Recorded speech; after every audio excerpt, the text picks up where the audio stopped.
Broadcasting live from the EBSN online studios in Columbus, Ohio. It's Silver and Blue Nation, the voice of diehard Dallas Cowboy fans. Now, here are your hosts, Big Game James and Producer G. I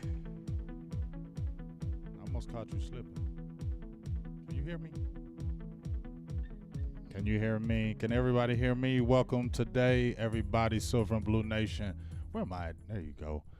There we go. What's up, everybody? Silver and Blue Nation, Big Game James. And I got Mr. Corey Boyd on the ones and twos.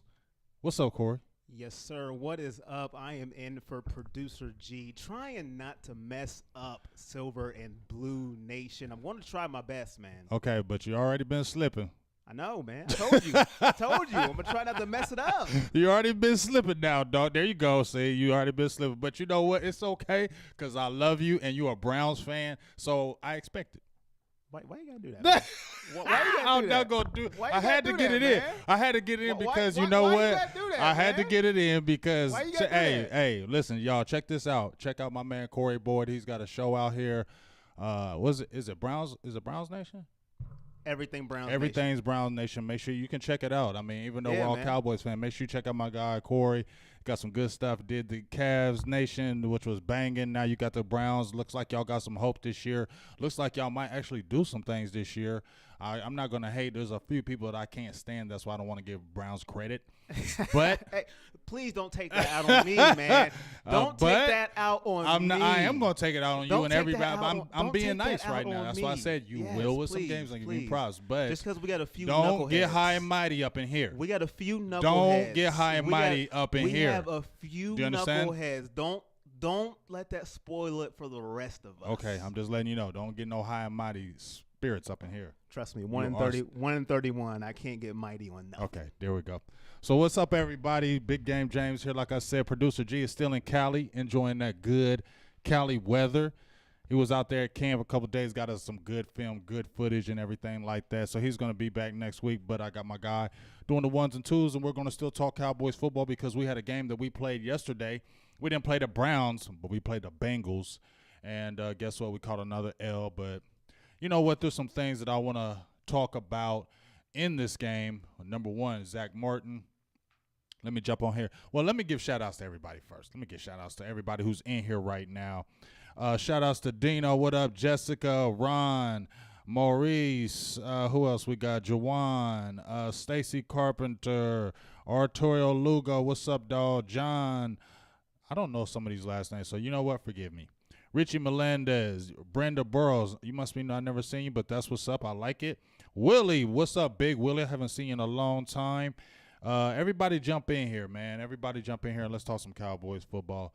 Throw some questions out to me right quick. You got some questions for me because G hooked it up. Go ahead and throw some stuff out to me, Corey, because I want to hear your voice out here on there. All right, well, I will hook you up. You got some YouTube people giving you shout-outs as well. Everybody on the Silver and Blue Nation YouTube, thank you. Albert Smith says good morning and salute to all the Cowboys family. What's up? Nicholas. Albert also gave me a shout-out. That's Thank you. what's up. Thanks, man. See, I appreciate we don't the hate love. over here. And Jonathan Cook said, what's good, Big Game James? What's And up, Jonathan? Chris Killens in the building also. Everybody on the Silver and Blue Nation YouTube, thank you for watching. You know, it's good looking. So, Big Game James, I got a question for you. I got a question for you. Talk to me. How do you feel about Dak Prescott's game? How is he looking? How do you feel about what is going on? Is there any changes to his game that you are noticing?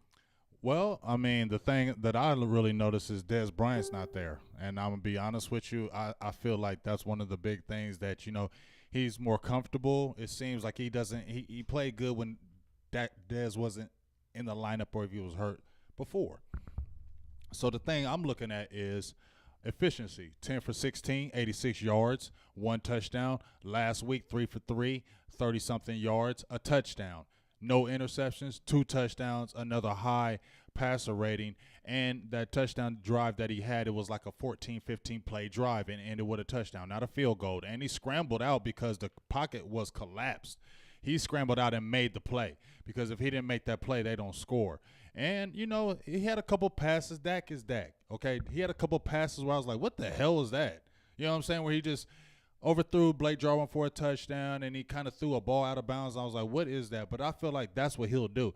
If I don't want to use the cliche, but to me, he does remind me of Donovan McNabb, because when I used to watch McNabb would throw balls in the dirt. Like, McNabb would throw passes where you're like, what the hell was that? But then you see McNabb do these passes when he's under pressure, and he'd be like, damn, he's sweet. You feel me? And I think that's what Dak brings. Like, you'll see some plays where you're like, what is that? And then the next play he'll come out of nowhere and just kill you with something. And that's the element. It's maybe kind of maddening to people, but it's something I do like. And I feel like it's his team, and he's looking good. And I have no problems with him right now, and everybody else can shut the hell up. Wow. Very profound. Yeah, because I'm tired of people trying to dog him all the time. You know what I'm saying? But him and McNabb, if you really watch McNabb, you would sit there and watch him throw intermediate passes, and you'd be seeing him be off. But you would see him when he's scrambling, you come after him, and then he would just throw a rope, and you'd be like, ugh. You know, and that's just what I love about Dak, and that's what he really brings to the table. And Dino says, turn your mic up, y'all. So you got to get my mic up. Turn his mic up. If you want his mic up, you got it. I am turning it to the max. Hello. So there we go. If he blows your ears off, it is on the fans. There it is, Dino. Can you hear me now? If he blows your ears off, it is on you guys. Can you hear me now, Dino? Talk to me. There it is, right there. That's right there. That's what I want. Right there. All right, there it is. That's my dog. You lose an eardrum. I don't care. Now I'm feeling good. Now I hear my sexy voice. I wouldn't go that far. I am.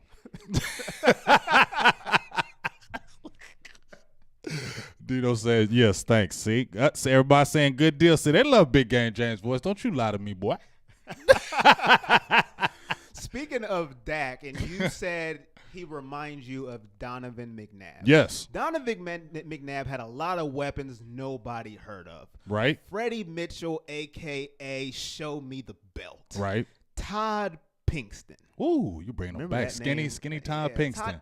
Yeah, we'll bring back some names. People going to be like, who is that? Yeah, that's right. If they know football. Right. Uh-huh. Maybe his biggest weapon besides Westbrook, don't forget about Westbrook, number 36. Yes. His biggest weapon, Hall of Fame, T.O.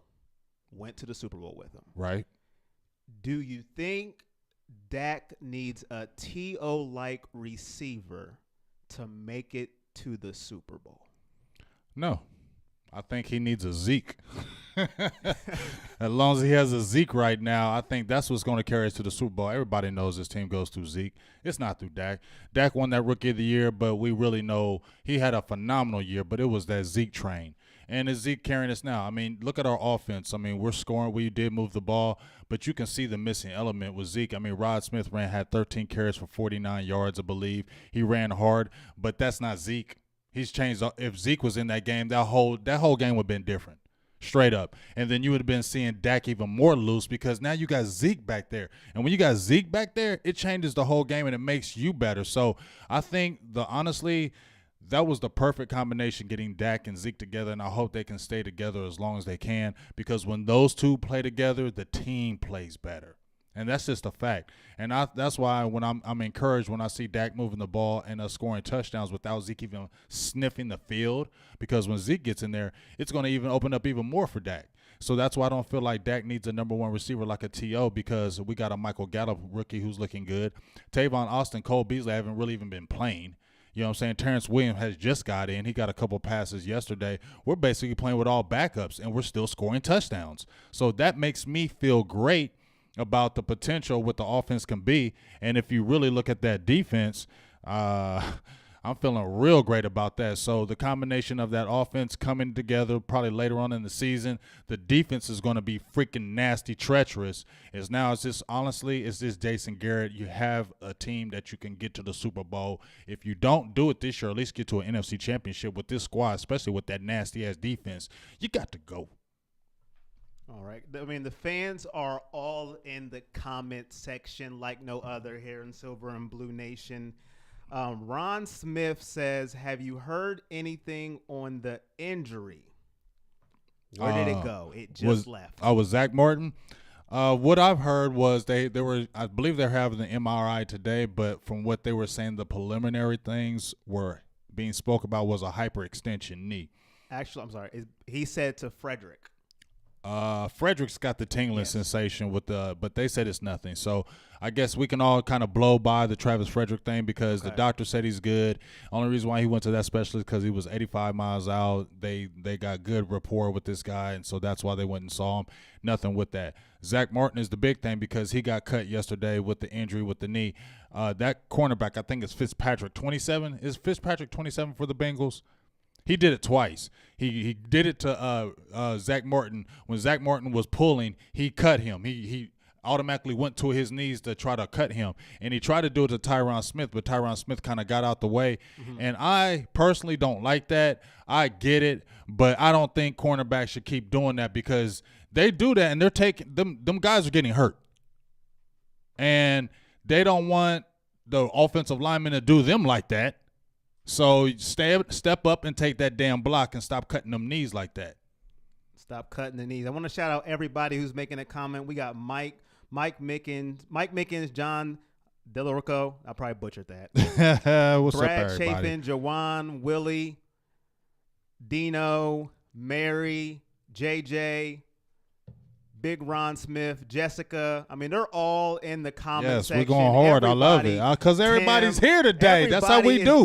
That's how we do over here. Danny, well, I don't know about y'all, but that's how we do in Cowboy land. That's how y'all do in Cowboy That's how we do in Cowboy Nation. Nation. Well, we go hard out here. We go hard out here. You guys win games. That's right. Exactly. Give us a chance to win some games win some. First. Yeah, win some. Start with me, James. You know what? I have the buttons, okay? I can mute your mic right now if I wanted to. Don't start with me. All right, I'm going to leave you alone.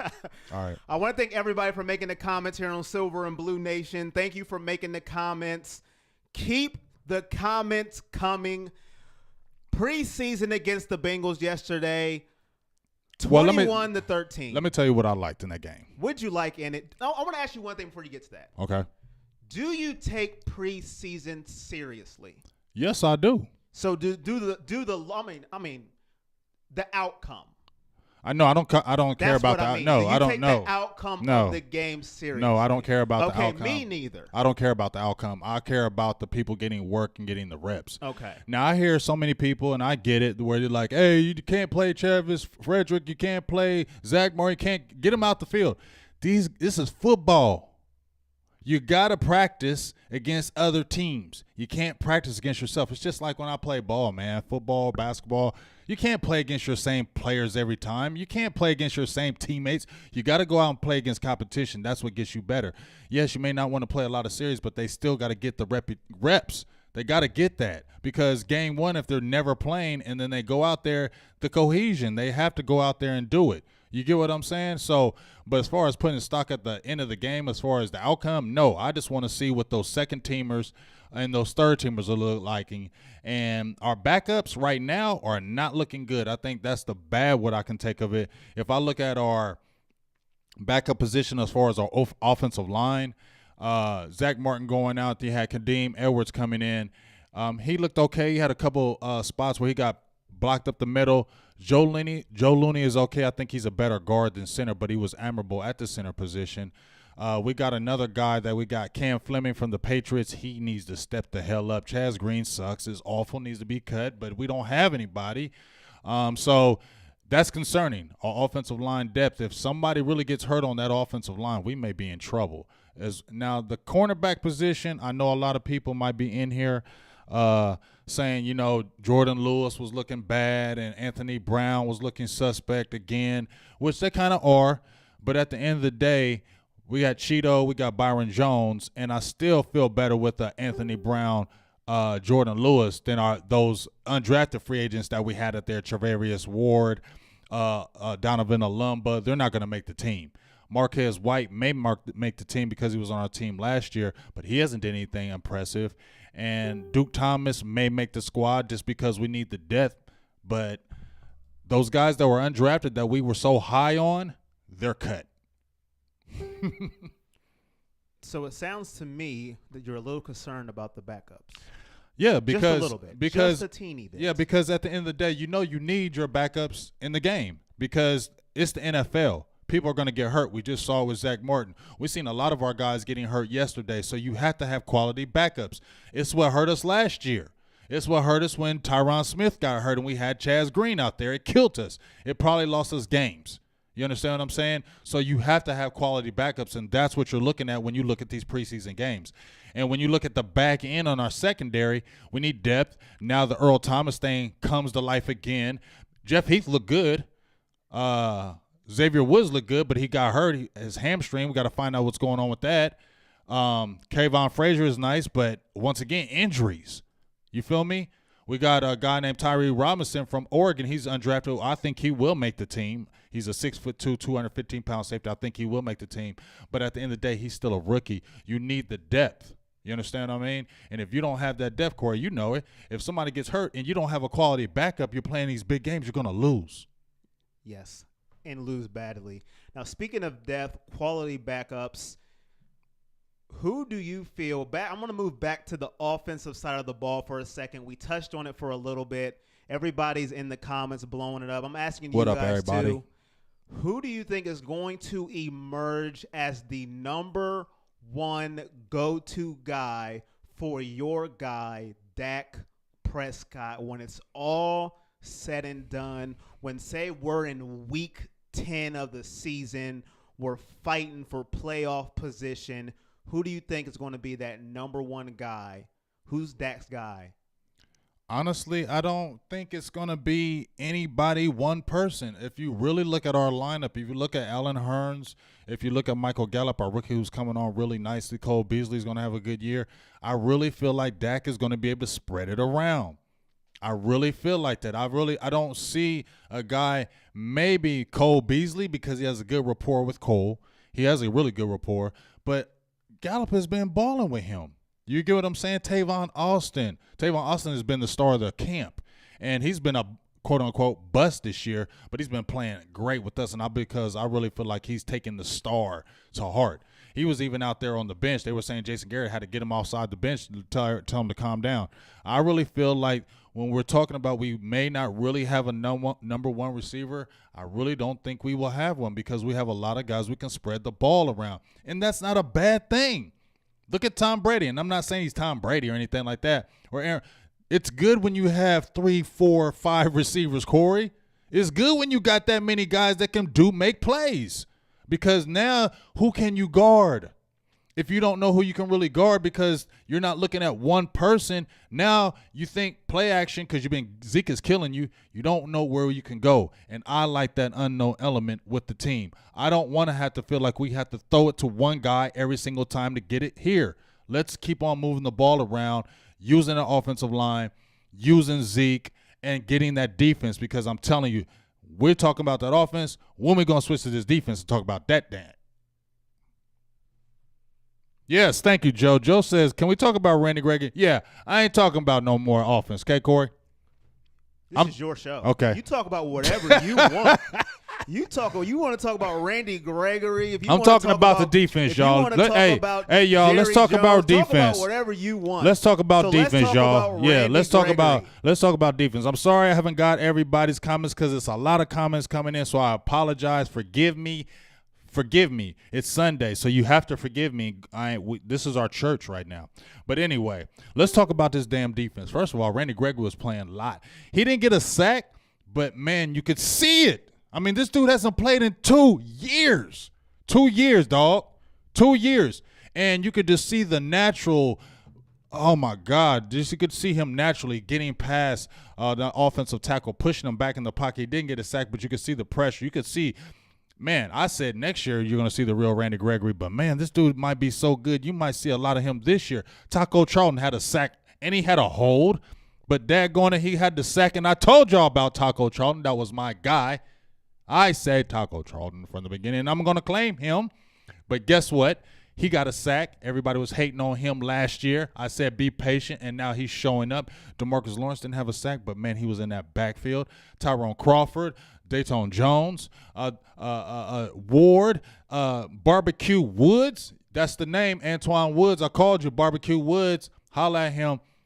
Look good at the one tech. Jaylon Smith, dog. Are you serious? That draft pick out of Notre Dame that everybody said that he'll never play football again? That's a miracle in itself, Corey. Yes, it is.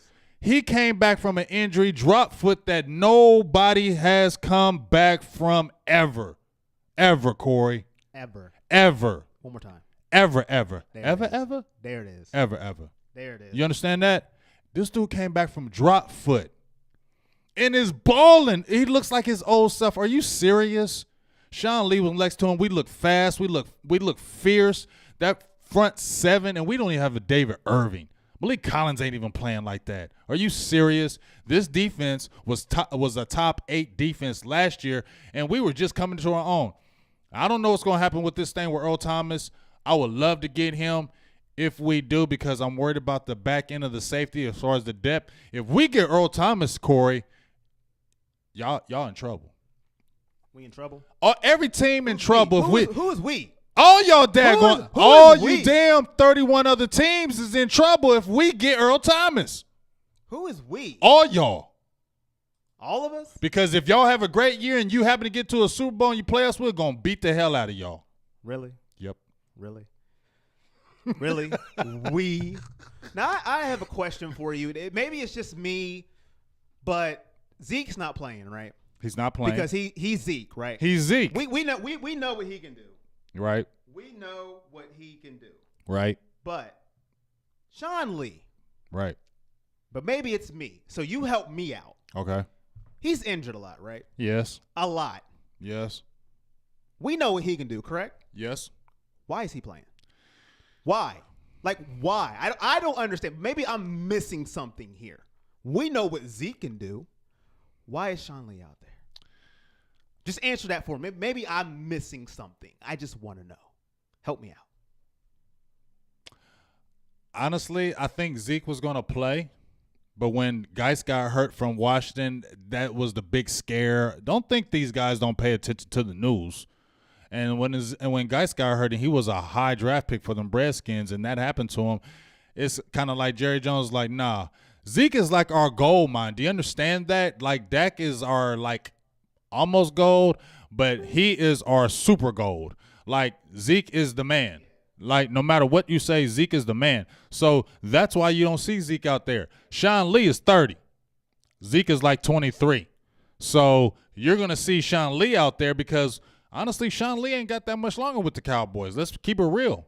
He's going to have to readjust that contract if he's going to stay with us, but he's got to play because we need him to play. I know he has the injuries with the hamstring and things of that nature, but he's 30. He still needs to play. Zeke is our gold mine guy. Shawn Lee is not. And that's just the way it is. Zeke is our gold. Zeke is the man on our team. And everybody knows it. But couldn't you argue that Shawn Lee is your gold mine on defense? I could argue that. And, yes, you don't probably want to play that because of the hamstring. But I'm going to be honest with you. I think Shawn Lee has a lot of clout as a leader. And I think when Shawn Lee is chomping at the bit to get on the field and bugging the coaches, I think the coach is like, okay, we're just going to let you out there so you shut the hell up. And I think that's really how he gets on the field. Okay. I'm going to be very honest with you. I think he begs to get on the field because Shawn Lee is that type of dude. He is like the type of guy that's the no-nonsense. You know, the old school Dick Buckus type? That's what he reminds me of because he's old school. I need to play. I don't care what y'all saying about my hamstring. I need to play. I'm a leader of the team. I can't look like I'm hurt. You feel me? I feel you. Do you understand that, though? I feel you. Okay. But I can't be a leader on the team and sitting on the sidelines all the time because the other players are going to look at me like, how you are a leader, but you ain't never suited up. But I want him in the regular season because he's ouchy. Too much. Man, he played 14 games last year. I mean, think 13 games, and the year before that he played 14. I know, but he has done better these last 3 years as far as being better staying on the field. I mean, they start doing yoga. That helps. That's all I can say about that. Okay. All right. I mean, you feel me?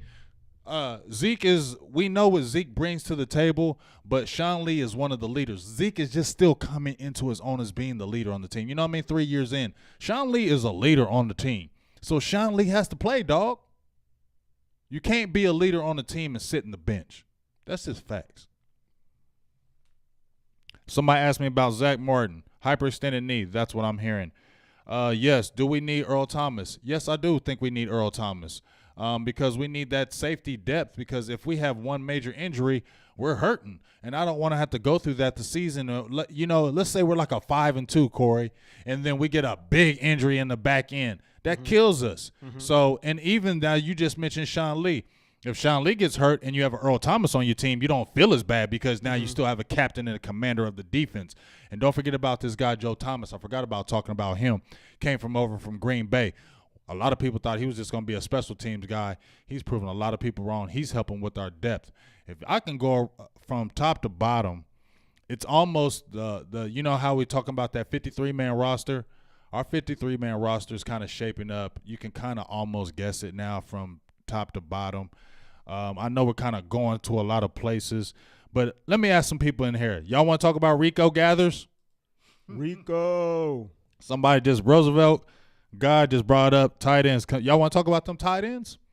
And Rico? Because I posted a video with Rico.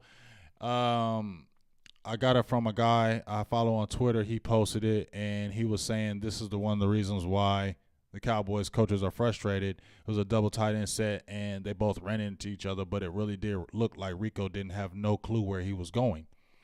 So here's my thing, Corey, with the Rico Gathers situation. What coaches do you really think you wouldn't want a guy who's 6'8", 280 pounds to succeed? Not one. I mean, seriously. What coach would want to sabotage a player where you don't want 6'8", 280 because that's a whole type of dimension? Not one. Right? At all. So Rico, when I have to see this, I look at a lot of comments about Rico Gathers. Everybody's like, we're making a mistake if we cut him, blah, blah, blah. I see so many people saying that, and I get it because of that size and what he brings to it. He caught a pass over this guy, took it out of his hands, and you see that. But honestly, if you played any kind of sports, and I've coached for 15 years and I played, if you have a guy who keeps doing the same repetitive mistakes in practice and in games, you can't play him. You can't. He's going to get somebody hurt. And they keep on saying he's missing assignments. He's still not making his blocking assignments. He's still not knowing the plays. And after year 3, you got to know that stuff. You feel me? And if we want to put Rico Gathers on the field, he has to do what Rico Gathers has to do. And if you're on a 46-man game day roster, you have to play. And right now, I feel like the only element Rico Gathers can add is red zone. And are we going to keep a spot for him? I don't see them doing that. What's his dimensions again? 6'8"? 6'8" and about 280 pounds. 6'8", 280. Do you see them cutting him? 6'8", 280. Yes. I mean, because if I look at our positions, I said a couple months ago Rico Gathers was going to be a surprise cut. A lot of people come out my neck, say I was crazy, and it's not like I want him to be cut. I want Rico Gathers 6'8", 280 get cut. Well, your partner in crime, Producer G, all the way from Cali. Yeah. Rico, clearly the best tight end on the team, Producer G. Clearly? Clearly. If you're saying clearly athletic-wise, yes, clearly. Athletic-wise, yes. He's not clearly better than Blake Jarwin as far as a better receiver. No, he's not. Blake Jarwin is good. If you saw Blake Jarwin playing that game, he's good, but he don't have that all-world ability. You know, you see that natural ability from Rico. You just see it. But, dude, if he can't block and if he can't remember assignments, how ain't going to get on the daggone field? They ain't going to let him. They ain't going to let him. And you really think they're going to keep 4 tight ends on off? He won't dress. They'll have 53 and he will never dress. But you know, sometimes athleticism is hard to pass up. Okay, but I've seen it time and time again in the NFL and the NBA where athleticism can get you only so far. You need to know the plays. You need to understand this, that he's a threat. I love him as a threat. But are you going to keep one roster spot just to hit him in the red zone? Rico Gathers gets cut, and I don't care what anybody tells me. Rico Gathers get cut. He ain't going nowhere and getting 30, 40 catches in a year. You heard it. Big Game James says he Rico ain't played Gathers football is since getting 8th cut. grade. Silver and Blue Nation, let us know. Is he getting cut? Let us know. Yes, just let us know. Y'all tell us right now. Is Rico Gathers getting cut? Where are you making these comments from? Is Rico Gathers getting cut? Let us know. This is Silver and Blue Nation. You already know what it is, but if you are new, Producer G is all the way in Cali doing it big. I'm trying to fill in for him the best that I can. Big Game James says Rico Gathers at 6'8", 280 pounds, says he doesn't know what he's doing, and he will be on the unemployment line soon. Let us know, do you agree with Big Game James, or do you agree with Producer G all the way out in Cali, who says he's the best tight end Dallas got? Let us know in the comment section. Let us know. Yeah, so far I'm looking at the comments right now. They're coming in. Keep these comments rolling in. Is Rico Gathers getting cut? Do you think Rico Gathers is getting cut? I think he is. I don't want it to happen, but I think he is, because if you can't know these plays and you can't block, how are you going to get on the daggone field? I don't understand. This is the NFL. This isn't 80 games like the NBA, right? This isn't 182 games like baseball, right? This is 16 games. So every game is critical, and games are won and lost by mistakes. How many times have we seen mistakes in games that cost people? It costs a game, big games. Yes, sir. You misplay, misassignment, quarterback gets killed, sack, fumble, pick up the ball, runs it in for a touchdown, game over. Yes, sir. How many times have we seen that? Yes, sir. I wanted to give some shout-outs from everybody who is shouting out. Vondell Jackson. Jessica says Rico is staying. Matthew says cut. Patrick says cut him from Denmark. Brad says Rico will definitely get cut. Jimmy says I would rather cut Dalton, but they won't give up on a draft pick that quick. He's right. Jawan says I hate to say it, but Rico gonna get cut. Annette says heck yeah. Javon says a football player can't read plays. He will not play as a Cowboys. Lionel all the way from Maryland. Willie says practice squad. My man Ron Smith says Rico will get cut. Producer G says Blake Jarwin looks soft. Christopher says Rico will get cut. Otero says Rico will get cut. I probably butchered his name. I apologize for that. Yeah. Jimmy says he will get cut. See, you hear a lot of cutting. Says from Portland, Oregon. Woo! Okay. Everybody. We got Denmark in the house saying he's gonna get cut. Vondell's from Stafford, VA. Brad from Dallas, Texas. Hey, Patrick Schultz Jorgensen. He says he's getting cut, and he's in here from Denmark. Denmark. See, let me just tell you something. We're worldwide here at Silver Blue Nation. I just want to let you know we worldwide area codes, man. But what I was going to say was he's not going to get cut because he just got somebody from Denmark in the building. Yeah, but Denmark said he was getting cut. But he's going to stay now because he got Denmark in the building. They're going to watch this show. Hey, we are worldwide, man. We done had Hawaii, Philippines, Denmark. Somebody from Dallas is going to watch this show and be like, whoa. Denmark? Whoa. Hell yeah. You're staying. You're staying, Rico. Hey, Rico, if you can get on there from Denmark, Patrick got you on there. Just to let you know. What up, everybody? Hey, I ain't been able to get a shout-outs to everybody because there's been hella people in here. Yeah, I'm trying to get you guys in there. We're trying to get everybody. We love you. I'm sorry we ain't got everybody's name. It's I so butchered many. his name. He said just call him Art. I butchered it. That's my Art. dog. My bad. Art.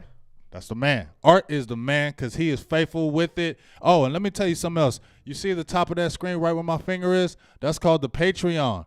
Hey, if you love the nation, donate $1, $2, 10, 15, 20, 30, 45, 60, 65, 70, 75, 80, 85, 100. However you want to do it. But donate to the nation right there. You know what I'm saying? Because you see Producer G out there. You see I was out there in Cali before. We done went out to the combines. We done went out to the draft. We're trying to get out to these games. We're trying to be out there week 1 Carolina. We're trying to grow the nation. So if you want to continue to help grow the nation, support the nation. And don't come think I'm begging, but I see a lot of people out there supporting a lot of things, and y'all never see them people. It's real people over here, and we love you. Support the Yeah. nation so we can grow and make things happen because it's going for y'all, and that's word. And I'm going to double back what he just said. I see a lot of GoFundMes out there for absolutely nothing. Nothing. I mean, there's some stuff out there, some shicey stuff, yeah. and y'all just be throwing them dollars. For a bag of Cheetos. I'm like, really? I Really? mean, Come on now. I mean, Beyonce and Jay-Z was out here, and they was throwing big dollars at them, and you know Jay-Z don't care about you. Yeah. I ain't hating. I ain't hating just either. saying. As soon as they throw an album out, y'all lose your mind. I'm just saying. And they got a big I heard the concert was dope, though. It probably was. I heard it was dope. I'm not hating. I ain't hating. Just saying. I'm just saying, too. And speaking of just saying, I want to say, Big Game James, what are you looking for against the Arizona Cardinals? The big week of preseason, which we all know as football fans, is week 3, the dress rehearsal, where everybody shows almost their stuff and most of their starting unit. Well, I think the biggest thing that I'm seeing is, number one, I think I want to see the offense. I hope they really play Zeke. I know what they're feeling like, but you can't – he got to play. You understand what I'm saying? He got to play at least a series. Zeke has to play something. I hope I see Zeke. I just want to see the continued Dak Prescott leading that offense for a whole half. We're probably not going to have Zach Martin be in that game. I don't know if Travis Frederick's even going to play in that game. So, really, we want to see with those backups because now it's going to be key. You got Joe Looney and Kadeem Edwards. Those two guys are going to probably play a big role. So, that's what I really want to see because those guys are probably going to be our starting center and our starting right guard. So, those guys that got to be looked at as far as if those guys ever get hurt or it's an extended period that they're out, these guys need to be able to step up and be able to do what we need to do because if our offense ain't scoring no points, it's going to be a long year. We saw what happened last year. I still want to see continued looking with our receivers, the growing. I hope Tavon Austin is in there. He had a little sore groin. I want to see what they will continue to want to do with him. Also, yeah, I would love to see Rico Gathers in real time, but honestly, that looks like that boat has sailed. Continue to see what the rookie Schultz is going to do, the tight end position. But mainly, I'm a defensive guy. I coached it. I love defense. I want to see what that defense, the first string defense, is going to look like the whole first half. Because we pretty much shut out everybody. The Bengals, it was 10-0 at halftime. They didn't do jack poo on us. The San Francisco 49ers on our first-team defense did nothing on us. So people need to look at that. First-team offenses are not scoring on our first-team defense. And we have a rotation like no other. You talk about Taco Charlton. He's backing up DeMarcus Lawrence, and he's nasty. We got a kid named Dorrance Armstrong Jr. from Kansas who looks like a freaking monster who's been putting Tyron Smith on work. And then we got Randy Gregory. He damn near played the first half after 2 years off and looked great. Do you understand what I'm talking about? Our linebacking core, LVE, our number 1 draft pick, didn't even play. And we look fast and nasty. Our number 1 draft pick didn't even play. And we ain't miss him. That's a great feeling. When your top linebacker you drafted who's 6'5", 250 pounds, you didn't even see him. He was on the sidelines eating sunflower seeds. Sunflower seeds. You feel me? So that's what I want to see. Yeah, I want to see the Jordan Lewis. I think they're going to be okay. Everybody's bugging about them. But when you have a great defense, it makes those other guys continue to step up. You feel me? And I feel like they're going to continue to get coached up. We're going to be good on the back end starting half. It's just the backups I'm worried about. But I feel like that first half, I want to see another shutout. Who scores the first TD this season? And Russell Harrison says, great point, big game. That D gonna be nasty. Nasty, treacherous. They called themselves the Hot Boys. Now, I said that name was corny, but I told you. I will scream, Hot Boys. We get 5-6 sacks. I'll be like, Hot Boys, Hot Boys. I'll be had a song in the background. Tim Warner says Beasley is going to score the first TD this season. He might, and it's probably going to be that slant over the middle like they always do because him and Dak got that camaraderie. But I'm trying to tell you, damn the offense. I love Dak and all them guys. Zeke's going to have a monster year. I love defense. If the defense is so nasty, they might get a pick 6. That's what I'm saying. Defense wins championships. They can score the first touchdown. Offense sells tickets. Defense wins games. Defense wins championships. How many? What the hell is that? Is that producer G? That is my new ringtone called Yeah. Keep going.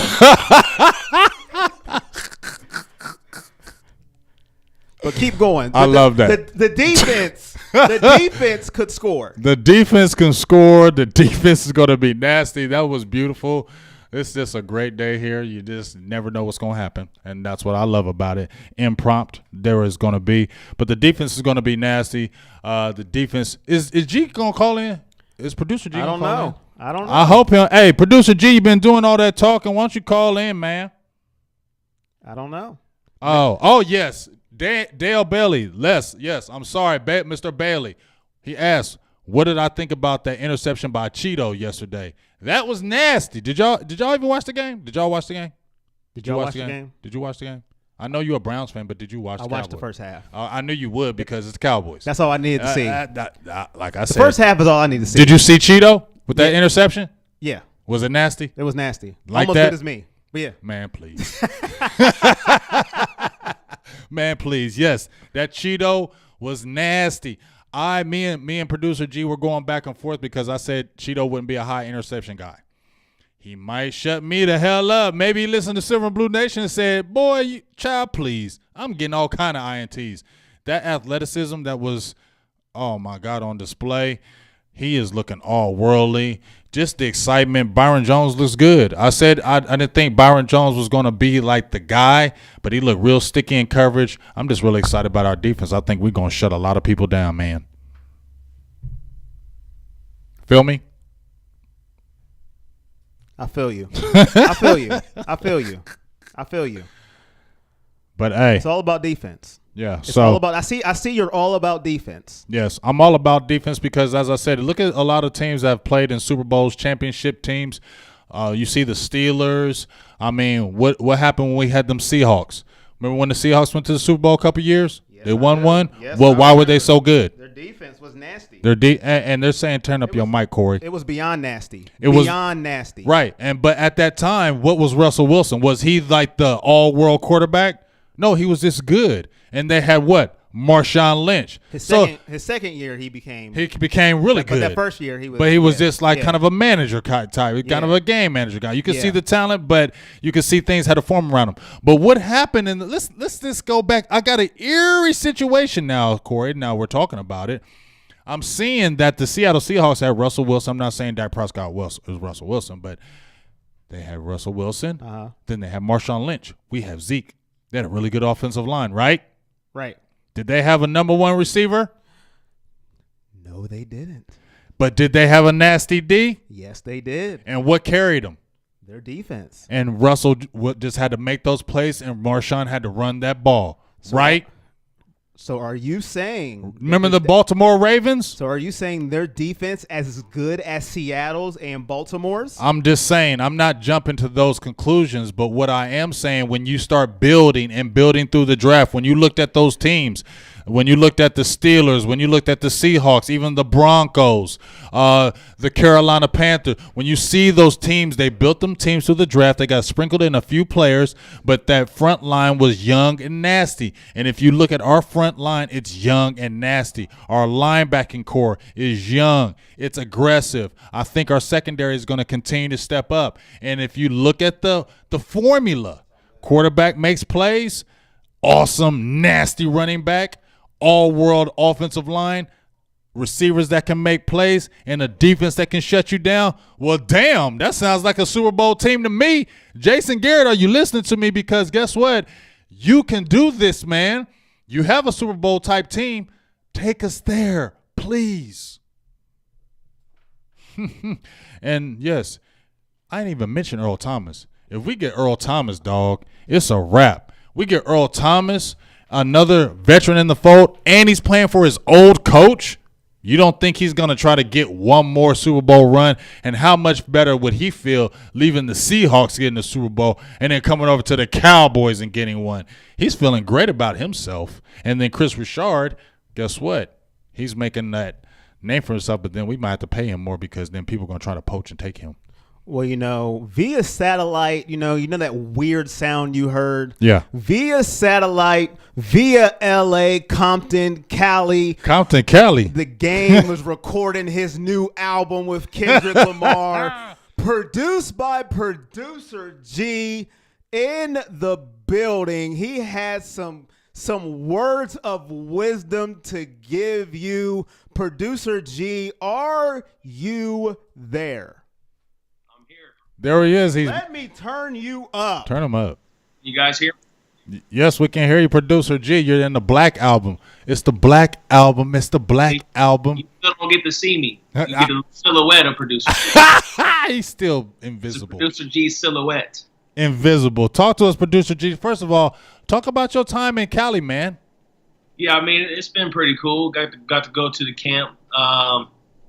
It was a lot, when you see it on TV, it looks a lot different when you're in person. On TV, it looks real big, but it's really a little small place back in the cut. Mm-hmm. I mean, it's crazy. There's no city, no building around, and then you just get access. There's not that many people there, so it was really cool to get to see up close in person, being at camp. Obviously, you've seen some of the videos that I was able to put out there. So, but other than that, I mean, just being around the palm trees and the mountains, that's always nice. The nice weather.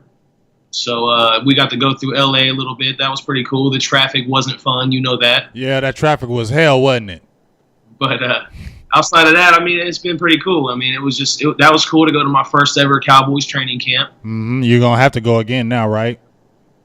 We'll have to go back. They were saying, I think, that they're going to be here, maybe 2 more seasons? Yeah, I think they're going a couple seasons. But, hell, with that weather out there, because you notice the temperature drops. It gets from super hot in San Diego, and then it drops in Oxnard, and it feels really good out there. And I've been kind of watching the comments and everything as we've been going along. And want to give some more shout-outs in there, too, as we go here.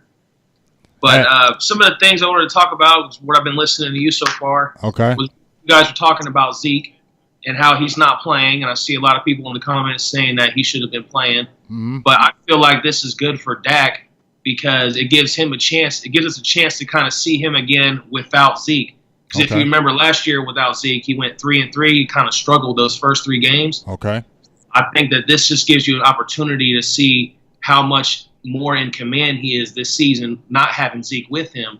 And so far, I think he hasn't missed a beat as he's looked good. I mean, there was only 1 drive where we didn't score with him. Mm-hmm. So out of the 4 drives, I think he was in there. Uh-huh. He scored 3 of them. And, we're looking good with Rod Smith. So imagine how it's going to look with Zeke back there. Obviously, you got the injuries to the offensive line now. But that's the thing that I was happy to see was that Dak just looked cool, calm, without having Zeke in there. He looks like he's in control. And you talked about not having Dez, so that's huge for Dak, too. He just seems to be more in control. Like we talked about last season in the opener, how sweaty he was, and he just looked nervous, and he just sweat just drenched off his face. Like you could tell there was a lot of pressure on him. Mm-hmm. I mean, always going to be pressure playing for the Cowboys, being the Cowboys quarterback, but it just feels like this season that the pressure just isn't so much. I feel like he can really just chill out, play his game, and I'm seeing him adding the deep ball to his game, which is really exciting, too. So as far as Dak goes, I was tying that to Zeke. I'm glad that Zeke's not playing because I do want to see what Dak's looking like by himself because that's been one of the issues. Everybody thinks Dak just sucks if there's no Zeke. So he's kind of showing you right now he's in control without Zeke. So if you just add Zeke to that, and he went 3-0, the last stretch of those 6 games, he went 0-3 and then 3-0. Mm-hmm. So he had improved without Zeke. So I just think that's huge for him and his development playing without Zeke. We already know what Zeke brings to the table. So we really shouldn't worry about that. A couple other observations from camp that I've seen was Michael Gallup's clearly looking like the go-to guy right now. I mean, every time they drop back, he's looking for him. He's looking for him deep. Mm-hmm. He's getting open. I mean, obviously you don't have Cole Beasley out there, and Tavon Austin's been injured, so by default, guys are going to be stepping up. Mm-hmm. One of the guys that I think is really going to be cut, and I haven't seen him at all, and he's just been off to the side. He's been injured a little bit, is Noah Brown. Yeah, Noah Brown's gone. I think he's done. I don't know about Deontay Thompson either. I haven't really heard nothing from him. So he's been hurt too. I think Lance Lenoir's definitely secure one of them spots. I think what he's done already, Lance Lenoir's made this team already. I think the rest of the guys love him, and he's playing well. And he had a great offseason, as you've seen all the videos he's putting out. and he's done nothing but make the most of his opportunities. He's a little bit slower than I'd like for punt returns. I've seen him on punt returns. I don't really care for him in that position. Mm-hmm. He kind of reminds me of a Patrick Creighton. We talked about it before. Like he's quick. He's got hands. He don't really have the speed though. But right. These are just some observations from my time here at camp. And another thing I wanted to hit on was Jaylon Smith. He obviously you're not seeing those choppy feet anymore. We talked last year about how every time he wanted to make a cut or drive on somebody or drive on the ball, he had to do all these choppy steps. Right. Now you see him planting that foot and driving off that leg and that knee. He's a lot more confident in it. Mm-hmm. And you're seeing them swipes coming a lot more often and frequently now. So he should be full go. So that's exciting too. Yeah, very exciting. You want to have Shawn Lee in there. I heard you guys talking about Shawn Lee. You definitely want to have him out there because you need to get that chemistry with him and, the new linebackers. And it's like a new defense, kind of in a rebuild mode in a way because it's still very young and they just kind of started re-putting it together last season minus a couple guys like Shawn Lee. So you need to have your quarterback and your defense in there making sure that you feel good about it going into the season. And obviously the first teams look good. The second team needs a lot of work. And same with the offensive line, too. The second team just doesn't look great. I'm excited what I saw, though, out of our first team units. So let me ask you this. Number one, tell me I'm right about Rod Smith. Yes, you're right about Rod Smith. And also, I think Darius Jackson might take Bo Scarborough's spot.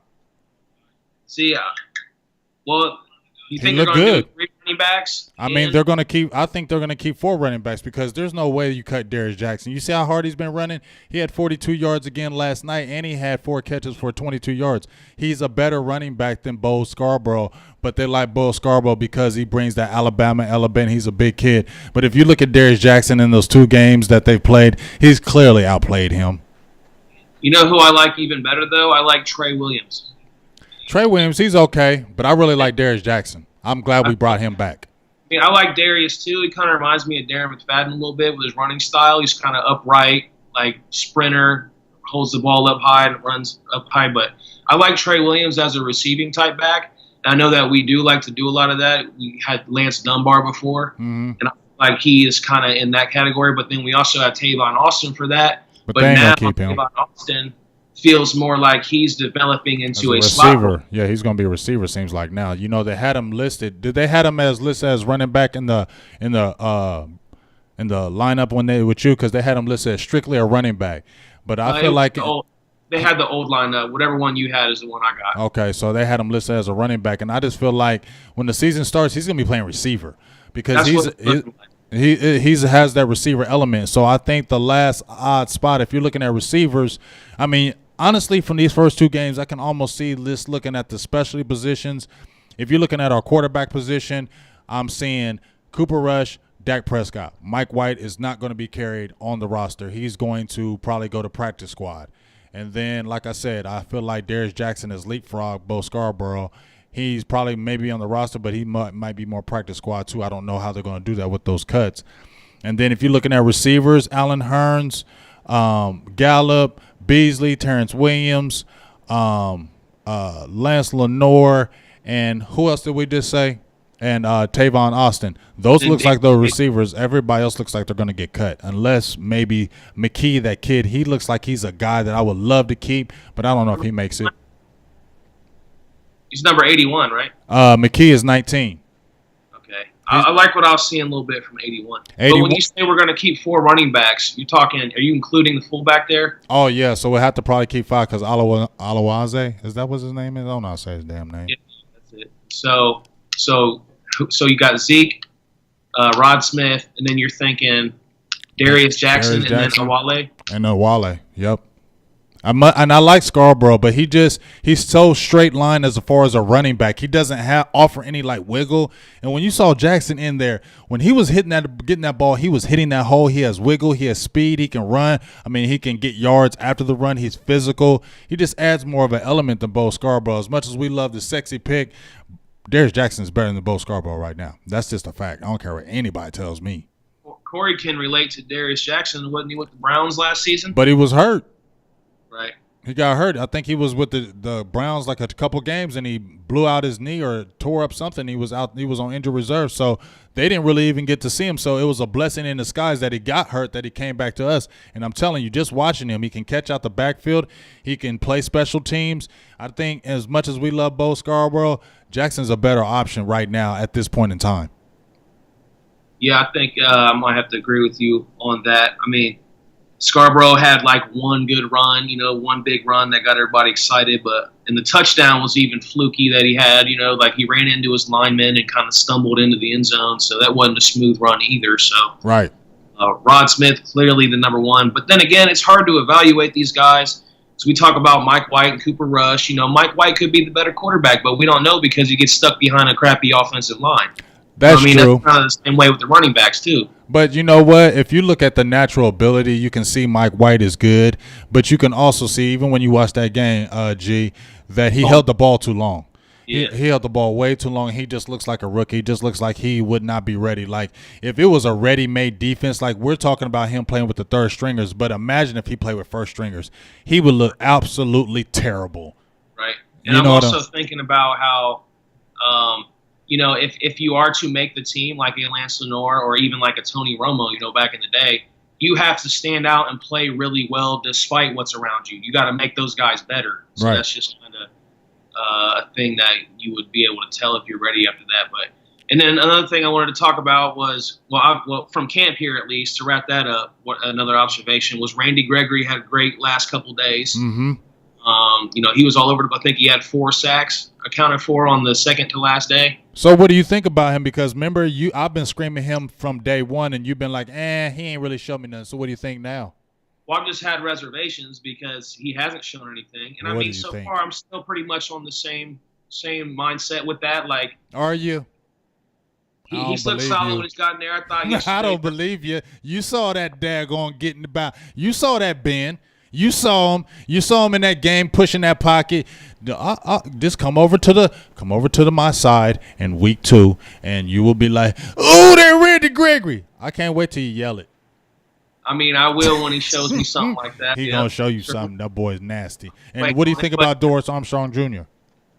Honestly, I didn't get to take a lot of looks at him, but from what I've seen from what you have put out there, I mean, you compare him similarly to Randy Gregory with the bend. So yes.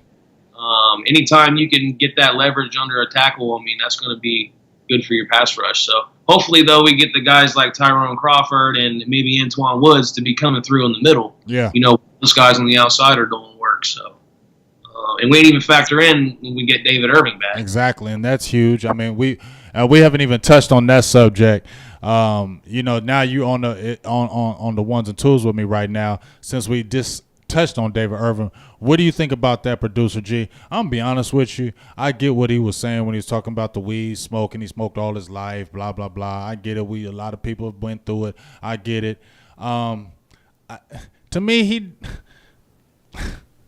I don't know. David Irving just seemed like a big crybaby to me. I'm sorry. He just seems like a crybaby to me, man. Yeah, I mean, all these guys like him, even Randy Gregory, Josh Gordon, these guys, like, they all have to have special things for them. You know what I mean? Like, they're different from other guys. Like, but it doesn't it seem like Randy Gregory had real issues? And, like, when you see Randy Gregory, it looks like he's not a goofy kid like David Irving is. When I look at Randy Gregory and see his face, he looks super bored, like he's ready to smoke. Because, like, he hasn't been smoking. So he looks like kind of pissed and on edge, like, just leave me alone. I'm sober as fuck. That's kind of like the vibe I get from him and being up close to him. Like, he just has that look on his face, like he need a blunt. Yeah, like he loves what he's doing, but like it could be better. Like he ain't having fun like that. Like, I love being sober. I love playing football, but guess what? If there was a blunt in front of me, I would love it better. He can't wait till they like pass something so he can smoke. So he can't wait till they finally just pass it in the league and be like, oh yes, now I'm gonna get 15 sacks. But yeah, I mean, he definitely has stood out. You see, he's been out there with the starters. And speaking of that, that's kind of one thing. Going back to the offense a little bit, with Rico Gathers, you guys were talking about the tight ends. Mm-hmm. Rico to me, obviously, clearly, is the best athlete and receiver out of the tight ends. Now, Corey misconstrued my words a little bit there because I said in my comment he's the best receiving tight end. Yeah. So I believe, like, if you throw up jump balls to him, he's going to get it. I don't know about Blake Jarwin. I've seen him in a couple situations like that during the game, and he just doesn't. He just doesn't have that it factor when it comes to being a supreme athlete like that. So right. He looked a little soft. Dalton Schultz, I seen him trying to do like a little Jason Witten type wiggle in his route, and you're just not Jason Witten. So, like, you ain't going to get open like that. So I think we are going to miss Jason Witten a little bit more than what we might have thought. Because even though he would only get them 5 or 6 yards, he knew he had that little knack for just getting open and picking up them little first downs, whether it's 5 or 6 yards. So I think we might miss him in that area when it comes to like them 3rd and short situations. Right. Even though he wasn't fast, that dude knew how to get open. So I think we might be underestimating what Witten meant in that part of it. I know his numbers hadn't been great, but I do think that we're going to have some struggles at that tight end position. None of them has looked great to me as a receiver, minus Gathers. But Gathers, obviously, there's something else he doesn't have going on that we're not seeing. Like maybe he's not picking up the playbook. I don't know what it is. But when it comes to being an athlete and a receiver, he's clearly the best. And I would love if they would just give him a chance to be on the field with Dak Prescott at the same time. Like I've never seen him on the field with Dak. That's what I want to see. You know what I mean? Like let Dak have that big target out there. Why are you giving it to Cooper Rush and Mike White? Well, here's the thing. Like I said, I don't think the coaches are sitting there trying to sabotage Rico Gathers and not letting him play. I just feel like I posted a video where he messed up on a play. I just feel like he really doesn't know the plays, and he keeps on missing assignments. And after year 3, it shouldn't be like that. And remember how everybody was hyped up for him the years before, and it just seems like he's regressed. That's what I mean. It's got to be something other than the on-the-field like abilities, because to me, he's clearly like the best physical ability tight end that we have. I mean, Blake Jarwin's a big guy too. I kind of compared him to Gronk by the way he looked, but he doesn't have those Gronk traits. I mean, no, Rico he's not physical like him. Traits. Right. But again, if you can't put it together mentally, it's not going to work. So, I mean, I don't know. I just want to see him out there on a passing play with Dak. I want to see Dak get him the ball. We just haven't seen that yet. I think we would get excited if we did. But then again, if he's going to be missing protections or things like that, then he's going to cost you. Right. So that's what I feel like. We all want to see it. Everybody out here wants to see Rico Gathers with Dak Prescott and Ezekiel Elliott and with those elements. But it has to be Rico Gathers. I don't really feel like they were like, oh, Blake Jarwin, let's put him over Rico Gathers. I feel like when Rico came in that year and everybody was excited, he was putting in that work. I feel like he put more work into that music this past season. And like I said, if you go to his Instagram, he don't got no football on there. He got nothing but rappers, producers, managers, and that's his game. That's what he talks about, his rap game. And guess what? He got paid really good to be with these Cowboys, and you don't think he used that money to fund his rap career? Yes, he did. I feel like some of this is on the coaching staff, because if you look at previous players that we've had opportunities to develop that have lots of potential, it has not really worked out very often in the past. I mean, sometimes it does, but usually not, and particularly with the tight end position, when you look at guys like Anthony Fasano, John Phillips, Martellus Bennett, I'm worried that we might get into another situation like that where we don't develop this guy or get him on the field and see what he can do. He goes somewhere else and balls out. You know what I mean? Like, that's something that I'm worried about with him, because then he's going to be this huge tight end like Jimmy Graham coming out of nowhere, and then we're like, damn, we had him and gave up on him. Yeah. So that's just something I kind of worry about too as a fan. I mean, that part of it, yeah, but I still just don't feel like he's going to go somewhere and get like 30, 40 balls. He'll be a guy that's still going to be a red zone threat wherever he goes, because it's nobody you see at 6'8", 280 pounds, muscular monster like that can body people. You saw what he did yesterday.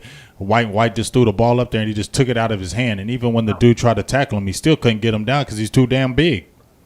I don't know if we have another guy on the team that's capable of doing that. So that's what I'm saying. I think he might be the best as far as like a pure receiver out there, like going up, getting the ball, the physical ability.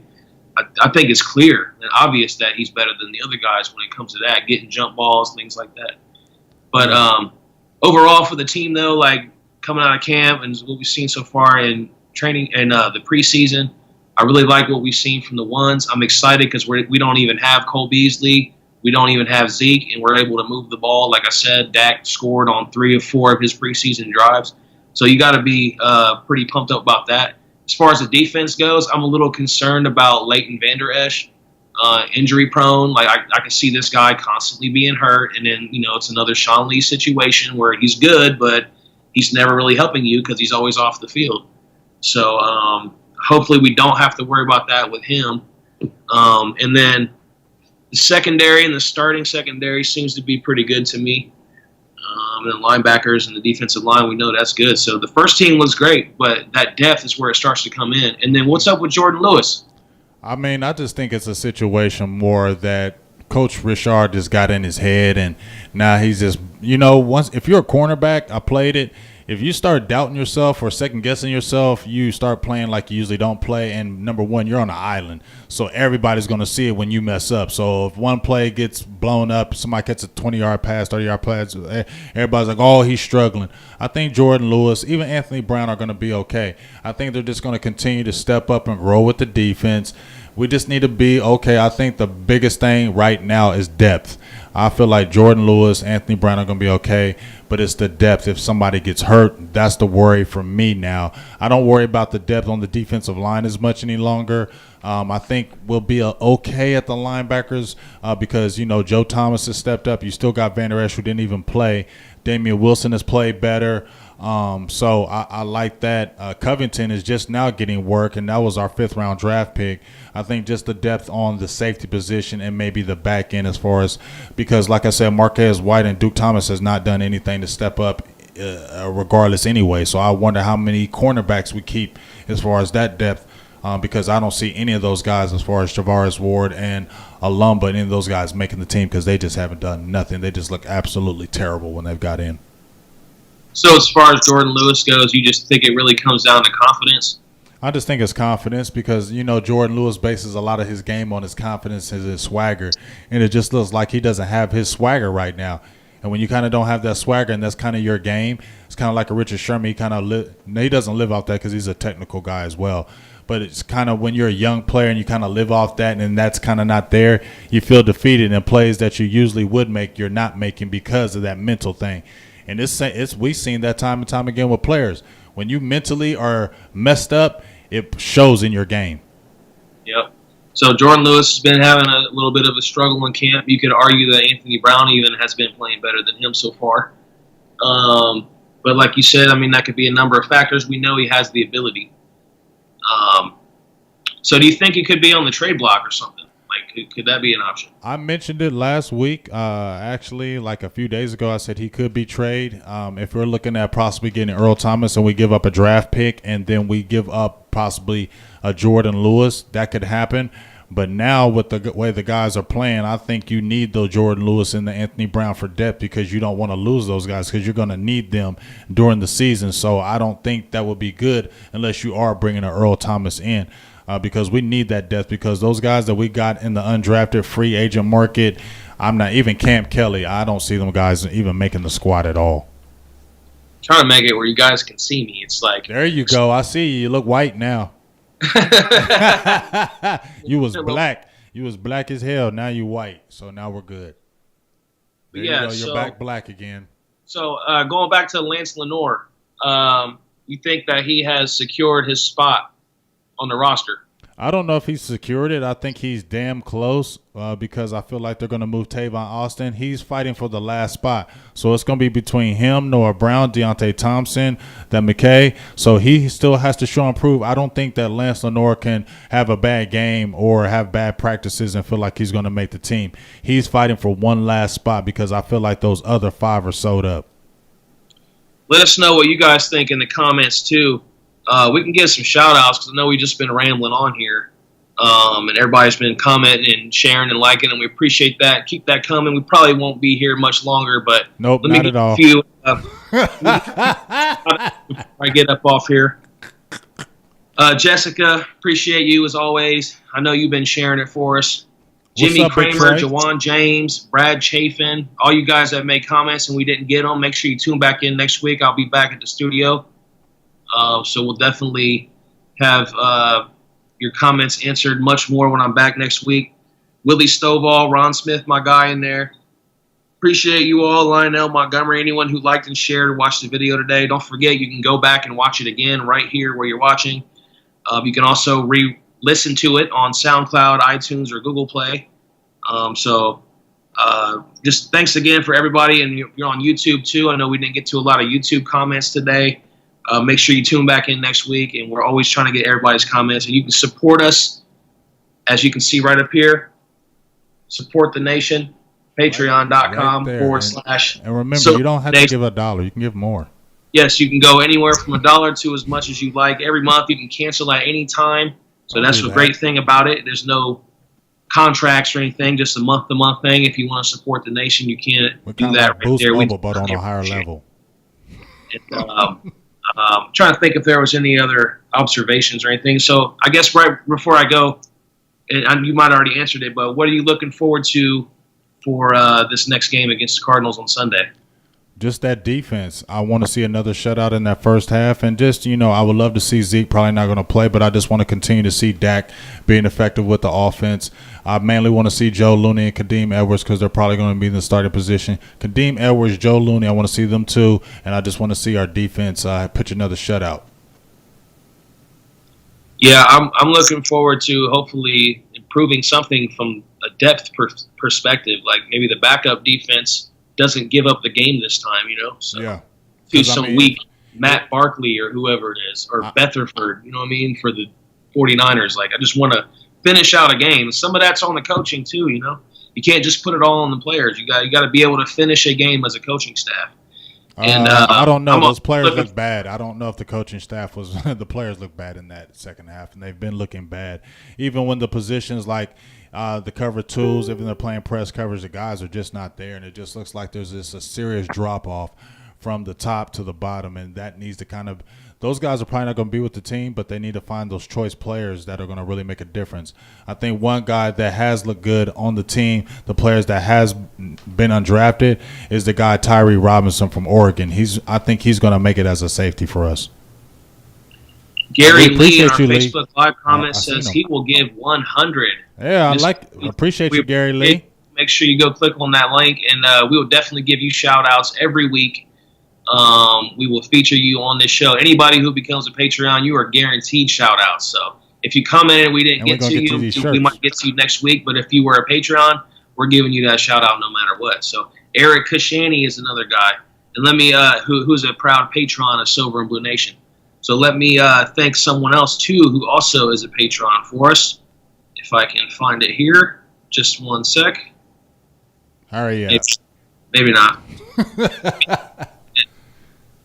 Oh, wait. Oh, yes. Janiqua Russell. She became a proud patron as well of the Silver and Blue Nation podcast. So, Eric Kashani, Janiqua Russell, we certainly appreciate you. And we will continue to give you shout-outs every week. And anybody who supports the nation and watches every week, we appreciate it. So, that's pretty much it for me. I don't know about you guys, but. Oh, yeah. We like I said, it's an early show. Probably going to give a quick shout-out because I was going to give a shout-out at the beginning. But shout-out to my sons. We went and played ball last Sunday, and we annihilated all competition. Don't ever think you can play with me and my sons because, first of all, we too tall and we too big for y'all. My youngest, he coming in at 6'4". My oldest came in at strong 6'3". And you saw G was coming out there with this shooting lights out jump shots. G was doing his daggone thing. We smacked every team out there. And any of y'all want to bring it, we'll play y'all. We got a squad. My sons is nice. I'm ready to go again. You feel me? We ballers. So get your squad. Now if y'all playing semi-pro ball, some stuff like that, don't come hollering at me because you know you're going to beat us. But if you just are a pretty good baller, we're going to beat you. Well, that's it for me from California. He said be playing semi-ball. Yeah, don't be coming at me. Don't be inboxing me with your semi-pro. We ain't playing you guys, okay? We're playing street ballers. We will beat you. Not you semi-pro players. Don't be in my inbox. All right. Jerry Jones says Tavon Austin reminds him of Michael Irvin a little bit. Do you think that's a little bit of a subtle shot at Dez? Man, listen. Jerry Jones old as hell. I don't listen to nothing he say no more. You don't think it's a subtle shot to Dez? I'm just keeping it real. I don't listen to nothing that Jerry Jones says any longer. Okay, maybe he's dementia, getting a little old. Dementia might be creeping in, but I just don't listen to nothing Jerry Jones says any longer. You know what I'm saying? I rarely even post what he says now because, enough is enough. Be since quiet. It's Cowboys related, and we got Corey on the show, is Dez Bryant going to be signing with the Browns?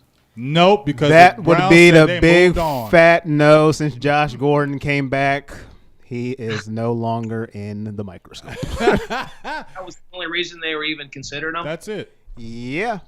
So Dez Bryant might go week 1 without a team. Yeah, I was reading a report yesterday. They said since Gordon's back, they said you are no longer on the radar. I said, Jesus. I mean, but why would you? Be honest. Josh Gordon, Dez Bryant, who you taking? Gordon. Thank you. There's a chance that Dez Bryant has to retire if he can't get with a team. Should have took the Ravens deal. He's going to be old if he waits a year. I mean, a year of Dez Bryant sitting out of football, he has to retire. He's not that type of player that he's going to be able to come back after a year and do it. He's not that type of player. And I don't know if he has that type of dedication. I think Dez would be cool with just going and kicking it. I just hope he saved his money. I hope he put his money to good use. I hope he invested. I really hope that, because I would hate to see 3-4 years down the line, where they're at now in Dez Bryant, like, wow, dang, for real, because this happened to many, many, many NFL players that we send on the top, and then you see them later on down the line, they mismanage their money because Rock Nation didn't do him a favor anyway with the contract situation from the beginning. Will Dez Bryant be in the Ring of Honor? No. All-time leader, franchise touchdown catches? No. That's a big so fat no. I think that's just going to be a bad relationship then. Yeah, that's not – I mean, I think we're going to always remember what Dez did, but he's definitely not going to be in no Ring of Honor. Hell no. Do you think that relationship then is bruised for the future? I think so. So we won't be honoring Dez Bryant someday. I think it'll be one of them situations that have to be real along down the line. But right now, the first 2 or 3 years is fresh because of everything that he kind of said in Twitter and just the back and forth. I think that relationship is very, very severed. That's all right though. It is what it is. I had something else I was going to say, but it slipped my mind. So we'll have to try to bring it back up next week. And shit, what was it, man? Yeah, you said shit. Well, you can't sit there and think about it while you're live, so. Until next week, then. I mean, is that it? You got anything else to add to it? No, just I just want to appreciate Corey and my dog Marshawn. He's in the background. You don't know, but we got goons back here. You better be careful. My guy got bats, and we got goons out here. So don't come thinking you can run up on Big Game James out here. I got goons up in here. You feel me? But anyway, it was good. Corey came in here, made it happen. Great job, Corey. Appreciate you, dog. Did a great job. My guy Marshawn hooked it up too in the very beginning, so I'm giving big shout outs to those guys. They handled it very, very well today. Kept the show popping, and just mad love for them guys. And you get back here safe from Cali, big dog. That's all I got to say. Yeah, come back to Cali. Tell Game and Kendrick, make sure that track is fire. And I'm not sure what that was. I honestly couldn't hear it what you said, really. I heard He said, okay. All right. Yeah. And I'm producer G. Thanks again to Corey and Marshawn and everybody who's always a part of the show, everybody who watches. That's Big Game James. That's producer G Voltron. And now the show's over.